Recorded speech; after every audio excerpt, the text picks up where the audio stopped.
Olá, como vão as senhoras e senhores? Eu espero que todos vocês estejam muito bem e nós vamos, para manter a tradição aqui do canal, direto ao assunto. A pergunta que duas matérias que nós vamos analisar hoje faz é a mesma pergunta que eu já respondi há um bom tempo atrás. Quem está inscrito aqui no canal vai se lembrar. A pergunta é: a Alemanha pode abandonar o pacifismo? E essa mesma pergunta se faz de uma outra maneira nessa outra matéria a respeito do Japão, se ele vai passar do pacifismo para o que eles chamam aqui de postura de defesa mais robusta. Vamos ser bem rápidos na análise aqui, vamos falar um pouquinho a respeito de cada. Na verdade, esse suposto pacifismo, ele começa não agora, mas após a derrota de ambos os países na Segunda Guerra Mundial. Com a derrota de Alemanha e Japão, que faziam parte de uma aliança, os vitoriosos lhes impuseram um pacifismo, né, com o seu desmonte das suas forças de ataque e defesa, vamos colocar assim, por conta do tal do algoritmo. Mas vamos ver o que diz a matéria aqui e vamos falando sobre isso. Depois de décadas como o principal defensor da paz na Europa, a Alemanha pode estar em um caminho difícil e tortuoso para se tornar a maior potência mili do continente. Por que isso está acontecendo? Por conta do mesmo motivo que os Estados Unidos não estão querendo colocar botas em solo na Ucrânia, embora estejam mandando bastante artefatos para lá, vamos chamar assim. Porque eles querem, mais uma vez, que os alemães venham a colocar eles botas em solo para que eles façam parte da mesma situação que está acontecendo na Ucrânia, e a mesma coisa em relação ao Japão. Por quê? Porque até então eles tinham, os vitoriosos da Segunda Guerra tinham muito medo de liberar esses dois gênios da garrafa, tanto a Alemanha quanto o Japão, porque eles sabem também da competência e genialidade desses dois povos, e que, uma vez libertos da garrafa, podem não retornar depois e podem se tornar um novo grande problema devido à alta capacidade de organização, apesar da sua pequenez em tamanho de país e em quantidade de população, se for considerado com os dois gigantes que lhes venceram na Segunda Guerra Mundial. Mas será que, uma vez libertos da garrafa, esses gênios vão conceder os 3 pedidos que a classe dominante ocidental lhes vai fazer, um dos quais é derrotar a Rússia, outra, derrotar a China, e o terceiro, retornar à garrafa? Possivelmente, e assim é uma opinião que eu dou, possivelmente nenhum dos 3 pedidos será concedido. Uma vez liberto da garrafa, esse gênio vai criar independência, ou esses gênios. É uma opinião, mas vamos ver o que diz a matéria aqui. Foi em um caótico playground escolar que tive meu primeiro contato com o complicado legado do Mili na Alemanha. Eu não teria percebido na época, eu tinha 6 anos, mas meu pai certamente percebeu. A Escola Internacional de Berlim havia se transformado em um campo de batalha cultural, onde pais britânicos e americanos enfrentavam os alemães. O objetivo: restaurar a ordem durante nossos tempos de pausa anárquica. Então aqui está se falando também dessa questão de que não foram apenas os Estados Unidos, mas também a Inglaterra, o Reino Unido, eterno adversário da Alemanha. A Alemanha sempre continental, sempre pelo fato de estar aí no coração da Europa, em terra, ter essa vocação de liderança da Europa, e mais uma vez ela está assumindo essa liderança, porém agora com viés econômico, e ao mesmo tempo em disputa com esse império inglês, que a subjugou na última Guerra Mundial. Então aqui ele fala dos aspectos de como é que era na época, como é que eles visualizavam a situação, como se desenrolava na vida civil as questões que de fato acabaram na Guerra Mundial, ou após a Guerra Mundial. Mas agora vamos pular essa metáfora aí que ele está colocando do jardim de infância e ir ao ponto que interessa. Ele diz: por mais bizarro que possa parecer, esse pequeno exemplo da política de playground ilustra a escala da mudança histórica pela qual a Alemanha pode estar passando em 2022.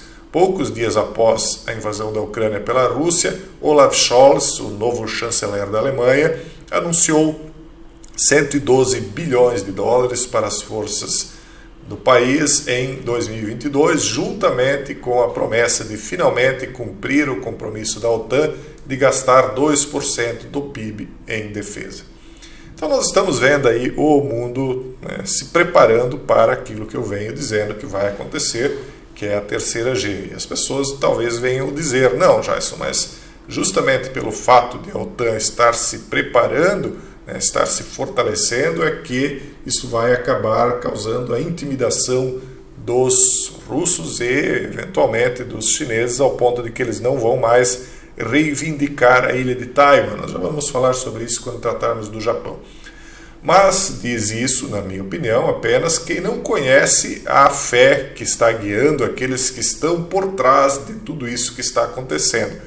Então, compreendendo as coisas como eu compreendo, eu acredito que sim, as coisas vão se encaminhar para uma terceira G, talvez não agora, talvez exista efetivamente um momento de alguns acordos aí de pacificação, que eu chego até a duvidar, mas né, não duvido completamente, talvez exista um momento de pacificação, porém existe uma vontade de dominação total, e um dos lados não aceita, não vai querer que a dominação seja lhe imposta, que é o lado russo e o lado chinês, ambos confrontando então a hegemonia que está atualmente no poder.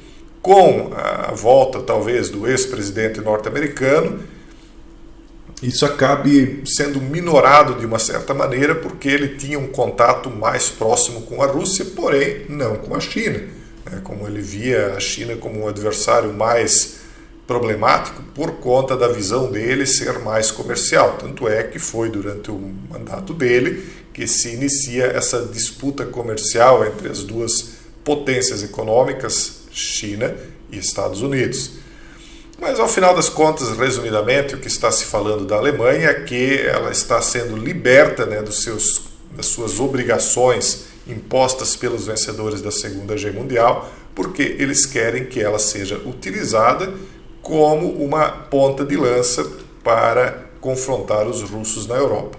Talvez, num primeiro momento, isso efetivamente acabe ocorrendo, mas se as coisas se generalizarem na Europa, se a fome continuar ganhando terreno, se as dificuldades econômicas devidas às sanções impostas pela classe dominante ocidental afetarem mais fortemente os alemães, talvez, os argumentos que já estão ganhando corpo em lugares como a França, de que pessoas como Marine Le Pen deveriam tomar o poder para colocar a Europa em outros trilhos, talvez esse tipo de argumento político acabe ganhando força na Alemanha e talvez, ao invés desse gênio obedecer o primeiro pedido, daquele que o liberta da garrafa agora, acabe revertendo e seja um tiro pela culatra. Não sei, quem viver verá, mas me parece que sim. Vamos ao segunda matéria, que fala do Japão, e não muda muito aquilo que nós falamos a respeito da Alemanha. Eles falam aqui, Japão passa do pacifismo para uma postura de defesa mais robusta. Então, à luz da invasão da Ucrânia pela Rússia, os parlamentares conservadores japoneses estão pressionando para que o país se afaste ainda mais de seus princípios pacifistas em direção a maiores gastos com defesa e capacidade de contra-ataque.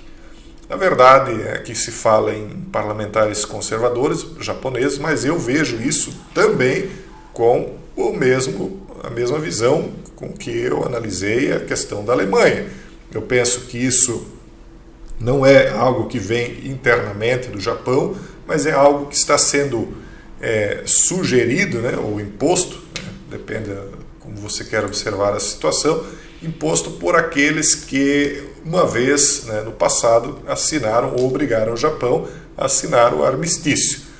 Então, agora, necessitando do Japão, de Taiwan e de outros aliados aí na região, inclusive Coreia do Sul, para tentar conter a China, então eles vão libertar esse segundo gênio, o Japão, esperando que ele também conceda um dos desejos.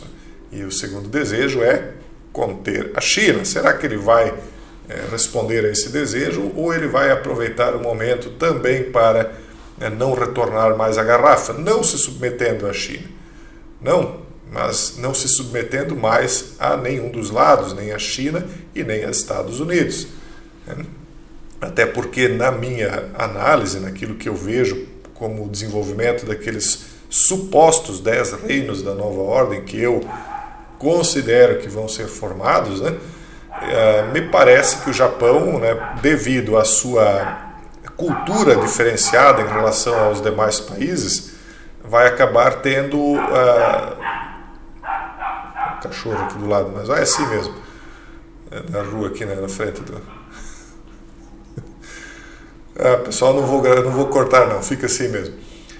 Então, considerando que a cultura do Japão ela é diferenciada, não me admira que ele vá criar um reino próprio dele, não se juntando a mais ninguém. E talvez essa oportunidade que eles estão dando aí para que ele possa abandonar aquela postura de pacifismo, como eles estão chamando aí, seja aproveitada por ele para que ele possa então desenvolver suas próprias tecnologias e, uma vez desenvolvidas, tecnologias de disputas, vamos dizer assim, por conta do algoritmo, uma vez desenvolvidos, ele diga, olha, tchau e benção, agora eu sou independente.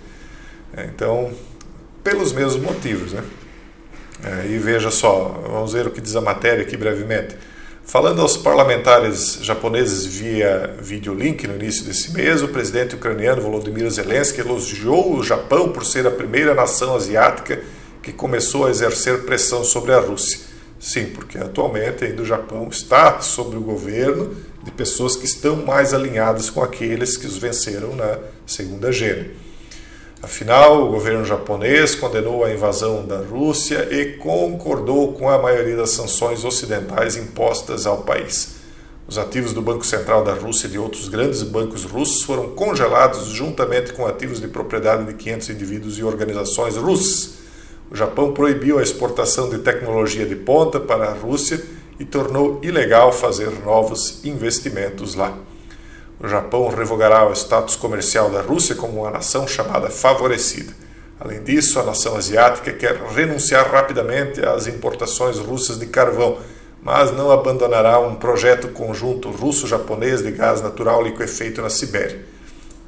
Então, amigos, ou inimigos, mas negócios à parte. Quem tem um pouco de inteligência compreende que não deve dar tiros no pé no meio de uma disputa. Então, 60 das 168 empresas japonesas que operam na Rússia se retiraram do país. Entre elas estão as montadoras Toyota e a gigante de tecnologia Sony. Enfim, aí está falando dessas sanções que o Japão também participa contra a Rússia. E é natural esperar que ele fizesse isso, uma vez que o Japão hoje está sendo dirigido politicamente por pessoas que estão mais alinhadas ideologicamente com o Ocidente, mas isso não quer dizer que o Japão também não tenha pessoas que gostariam de ter uma independência total do Japão, enquanto que penso que uma minoria ainda gostaria de se alinhar mais às forças chamadas euroasiáticas. Eu acredito que seria uma minoria no Japão. Eu acredito que a maioria mesmo teria a intenção de ter uma total independência de qualquer um que seja, e ouso dizer que é o que vai acontecer no final de toda esta fritada, vamos chamar assim. É isso aí, pessoal. Esse seria o vídeo de hoje, com participação especial aqui do nosso cachorro vizinho aqui, que transitou pelas ruas aí da cidade. E eu volto a analisar aqui essas situações com vocês futuramente. Beleza? Um forte abraço a todos e até o próximo vídeo, se Deus quiser.